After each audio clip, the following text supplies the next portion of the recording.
yung may sinasabi kasi sa Katoliko, hindi lang kasi tatlong hari yung sinasabi nila. Meron pa huraw na isa na naiwan at nagdaan-daan po raw ito. Ngayon, Naiwan na para? hindi, kasi po, sabi nila, di po ba meron sila sinasabing tatlong hari. Ngayon, sa pagpapaliwanag po nung pari doon sa amin, nung nagsimba ako nung huling misa sa amin, bago magpasko po yun, may pinaliliwanag pa po sila, hindi lang po daw tatlo yun, 4 po raw yun.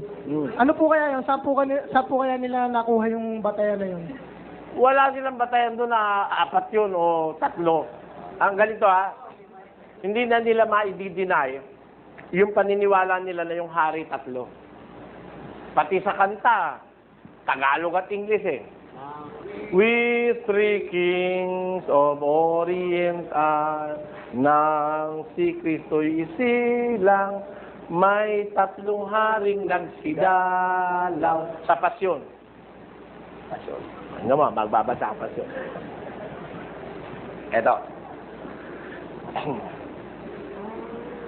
Ang wikat sabi sa sulat ng isang propetang hayag, kung dumating ang Mesiyas, sa silangan ay sisikat isang astrong maliwanag.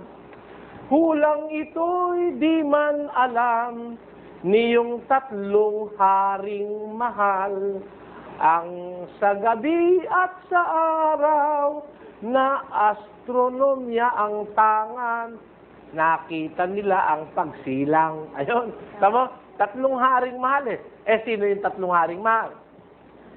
Yaong 3 haring mahal, ang tunay nilang pangalan. Tunay pa, Baka may alias na yan. Tunay. Ano pangalan? Melchor, Gaspar at Baltasar. Malayong di ano lamang ang kanilang kaharian. Kita mo? Ilan? De, 3. O sino ngayon yung paring kausap mo para baguhin niya itong age-old tradition ng Catholic Church that there were 3 kings who visited Jesus? Mali nangangalhugan. Lusot lang niya yun, wala. Alam mo, yung paring kausap mo, inosente na, ignorante pa sa Biblia. At pati, ignorante pa sa kanilang doktrina dahil, nakadoktrina yan, 3 talagang hari Pati sa pasyon, nandyan At ang tunay pa raw pangalan ay Melchor, Gaspar at Baltasar. At alam mo ba kung taga saan pa yun? Dito rin sa pasyon. Na ang bayan baga nila, Persia, Arabia at Saba. Tamo. Silangan ng Palestina, lupang kaliga-ligaya, sakdal ng tuwa at saya. Ayun, taga Persia raw, Arabia at Saba. Ang lalayo nga. Biro mo.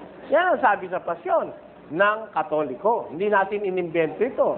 It is a document from the Catholic Church. Kaya, ang masasabi ko, yung paring kausap mo, ba't naman siya ang paniniwalaan ko ang higher authorities ng Catholic ang may gawa nito? Mali, sinabi niya po yan sa misa, Brother Ed. Ay, yun dapat isuspindihin nyo ni Kardinal. Sumbong mo kay Kardinal. Maraming salamat po. Salamat.